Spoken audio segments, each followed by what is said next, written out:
Have you ever stopped to think about how emotions and emotional connection can affect the way we perceive certain experiences in a relationship?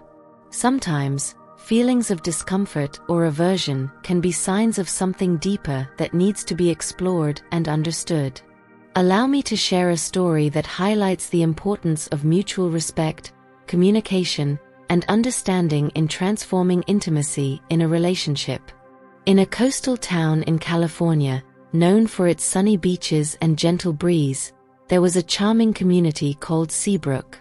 With its colorful houses lining the coast, Seabrook was a place where the ocean met the land in perfect harmony, and the waves broke softly on the golden sandy beaches. The streets of the town were adorned with palm trees and tropical flowers, creating a relaxing and welcoming environment for its residents. In one of those houses, situated on a hill overlooking the Pacific Ocean, lived an elderly lady named Helen. At 84 years old, Helen was known for her wisdom and kindness. She had spent most of her life in Seabrook, where she was seen as a mentor and counselor for many seeking her advice on love, life, and relationships. With her gentle gaze and a warm smile, Helen was a central figure in the community, always willing to listen and offer words of comfort. On a sunny afternoon, as the sun began to sink on the horizon, painting the sky with shades of orange and pink, a couple, John and Sarah, came to visit Helen. They were dealing with a delicate issue, something John had been reluctant to discuss but felt was crucial for the well-being of their relationship. "Helen," John began, his voice heavy with uncertainty, "I've been feeling a certain discomfort regarding some parts of our intimate life. I'm not quite sure why, but sometimes I feel uneasy or even reluctant during moments that should be special. This has left me worried because I don't want it to affect our relationship." Helen, with her vast experience and empathy, recognized the importance of the issue and smiled gently, inviting the couple to sit with her on the porch of her house, where the sound of waves crashing in the distance and the salty sea breeze created an atmosphere of peace. "My dear ones," she began, her voice soft as the murmur of the ocean, "the emotions we feel during intimacy often reflect something deeper about our emotional state and the connection we have with our partner. Allow me to share a story that may shed light on what you're feeling, John." As the couple settled into the comfortable rocking chairs on the porch, Helen began to tell her story. "Many years ago, there was a man named Daniel who lived here in Seabrook. Daniel was a kind and loving man, but there was something about his relationship with his wife, Grace, that left him feeling uneasy. Whenever they found themselves in intimate moments, Daniel felt a revulsion that he couldn't explain. This left him feeling anguished, as he deeply loved his wife and didn't want these feelings to affect the bond they shared." John and Sarah listened attentively, intrigued to understand how Daniel and Grace's story could relate to the situation they were facing. Daniel began to realize that these feelings were not directly related to Grace or the love he felt for her, Helen continued, but rather to internal issues he carried. He realized that the aversion he felt was, in fact, a reflection of insecurities and fears he had not yet resolved. He felt pressured to meet certain expectations, which ended up creating a disconnection between his feelings and the true intimacy he could share with his wife. Helen paused, observing the couple with a compassionate look, and continued. "Daniel decided that he needed to address these feelings in an open and honest way with Grace. He shared with her his insecurities, fears, and the pressures he felt, and together they began to work on their communication and strengthen the emotional connection between them. Grace, in turn, showed support and understanding, which helped Daniel feel more secure and confident to explore his feelings without fear of judgment." Sarah squeezed John's hand, realizing the importance of honest communication in her own relationship. "What Daniel discovered," Helen said, "is that true intimacy goes beyond the physical aspect. It is grounded in mutual respect, acceptance, and emotional connection.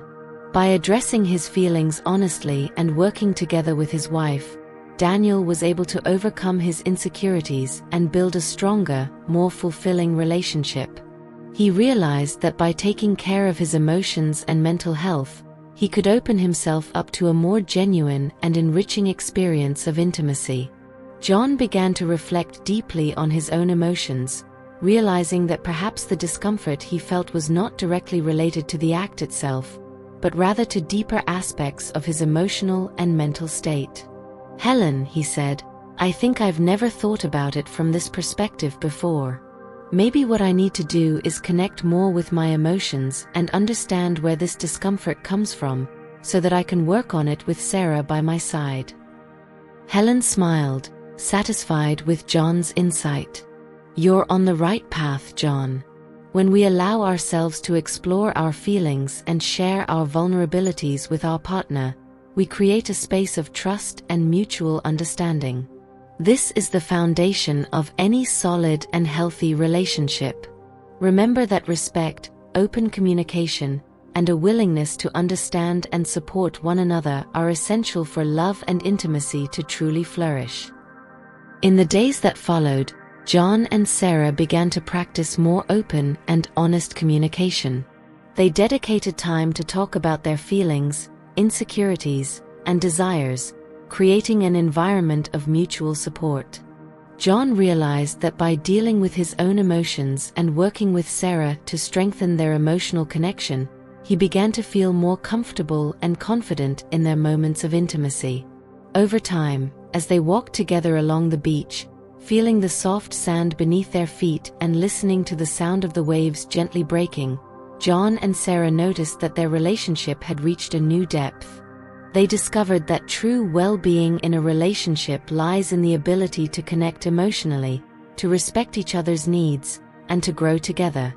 The aversion that had once troubled John was replaced by a sense of security and love, which deepened as they continued to strengthen their bond. Helen remained an important presence in John and Sarah's lives, offering advice and support whenever needed. With time, they realized that Helen's wisdom was not only in her words but also in her ability to listen and understand the complexities of human emotions. Under her guidance, John and Sarah learned that true well-being in a relationship is cultivated through trust, mutual respect, and the willingness to face the challenges that arise together. Now, as the afternoon wind caressed their faces and the sea reflected the soft colors of the sunset, John and Sarah found a new depth in their relationship. They understood that well-being and harmony were more than simple physical reactions. They were the reflection of mutual care, the emotional and mental health they cultivated together, and the love they dedicated to each other daily. These moments of quiet and reflection, with the sound of the waves in the background, became a constant reminder that true well-being is achieved through care, respect, and genuine connection between two people. If this story brought something of value to you, like the video and subscribe to the channel for more reflections on life, health, and love. Share in the comments your own experiences on how communication and respect can transform your life as a couple. We are here to learn and grow together, so see you next time.